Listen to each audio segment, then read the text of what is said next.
So I assume most Americans know who Alexander Hamilton is, but it's crazy to think that a man with such ambitious goals to become president didn't attempt once it was discovered that he had had an affair on his wife, knowing that he no longer represented the moral good behavior that was demanded of a president. Think about that while I break this down. I've drafted 12 constitutional amendments under a bill of structural integrity to fix the structure of the US government after months of research into the most trusted governments and courts in the world. I've also created a digital Agoria where verified Americans can review these proposals and vote on them directly. The goal is to create a public record against those who are supposed to represent us heading into the midterms, so I need your vote by July 31st to prove where America actually stands. I'm breaking down one amendment per video so you know exactly what it is that you're voting on. So, Amendment 4 is candidate qualifications. Amendment 4 says there are some offenses that should permanently disqualify a person from holding or seeking office: treason, insurrection, corruption, election interference, first degree unliving,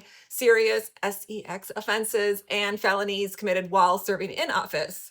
For other felonies, it's only after 10 years they have passed and the federal court finds that the person has been rehabilitated. For misdemeanors, the waiting period is 5 years plus a petition to the court. Now, this is because we have 50 different states with 50 different laws for 50 different penalties. So a felony in one state could be easily a slap on the wrist in the other. The amendment also requires presidential candidates to disclose 10 years of tax returns, all financial assets, debts, business relationships, and business ties. Congressional candidates would have to disclose 5 years. And if they do not comply, they don't get on the ballot. As for conflict of interest, the president and vice president must divest conflicting financial interests or place them in a blind trust.